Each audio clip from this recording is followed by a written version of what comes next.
ladies, Joan Hyman here. So I'm going to talk about the feet today and how the feet can help to protect the knees and bring a sense of balance into your entire body.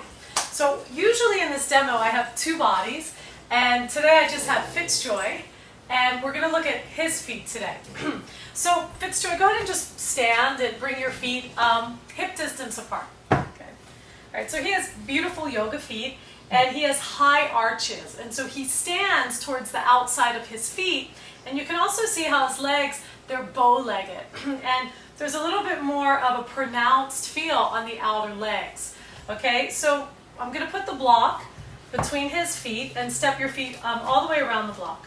Okay, and he also has a tendency to push his heels in the center, which actually sends the groins forward. So turn the heels out slightly. Good. And so this brings more weight to the mound of the big toe. And if you have high arches, you actually want to try to bring more of your weight towards the inside of the foot. Also, it helps to take the inner thighs back, which helps to create neutrality through the lower back. All right, now, another thing I do with people with high arches is I take the block and step your feet a little closer around the block. Yeah, around the calves. And then we work these muscles. These muscles are called the perineals. And go ahead and press the outer shin bones in and try to bring more weight to the mound of the big toe. Okay, so we may stay here for a minute, do Urdhva Hastasana or Utkatasana, but leaving that imprint of firming the outer ankles in. Now, for someone with flat arches, usually what you see is that the inner knee and the inner leg are collapsed. So I'm going to take the block out, and I'm going to put the block all the way up. All the way up. Good. All right, now to turn on the arches of the feet, spread the toes wide. Go ahead, lift your toes up. And as he lifts his toes, this automatically helps to turn on the arches of the feet and the inseam of the leg. Now try to bring the block up. Yeah, all the way from pulling those inner arches up and the inner knees and back. Okay?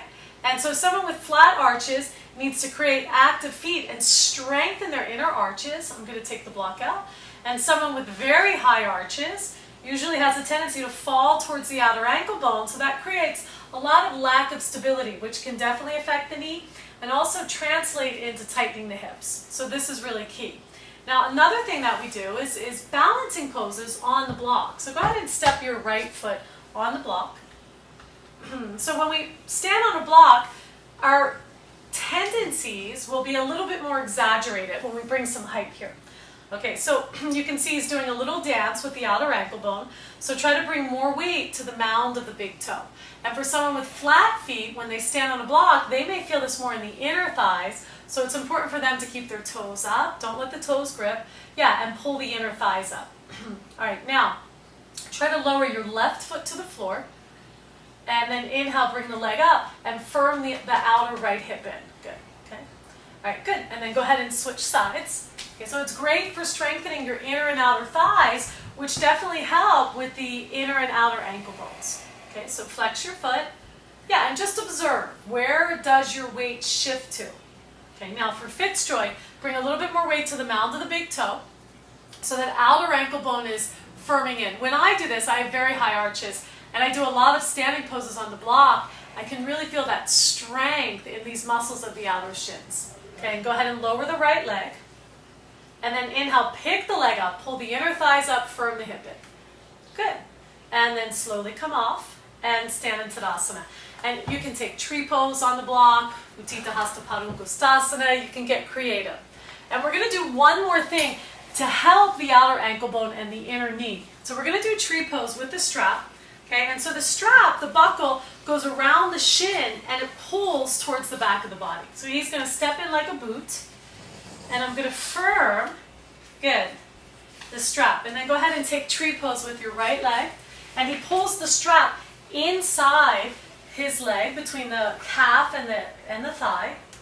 And you can use the countertop as a prop if you need it. Okay, so let's go ahead and square the hips. Good, and he's actually pulling his shin bone up. And at the same time, he's rolling his inner thigh towards the rear of his body, and by pulling the shin bone up, it also helps to firm that outer ankle bone in, which translates up into the outer hip. Okay, and then go ahead and switch sides. So you can take your seated poses that resemble this pose, like Janu Shirsasana, Baddha Konasana, and work with the straps, and it's really useful for stabilizing that outer shin bone, which protects the knee, and also making space in the inner knee. Okay, so once again, you can see the setup with the strap. Yeah, you make it quite firm. You loop the strap in. Good, fits. And then he comes into tree pose.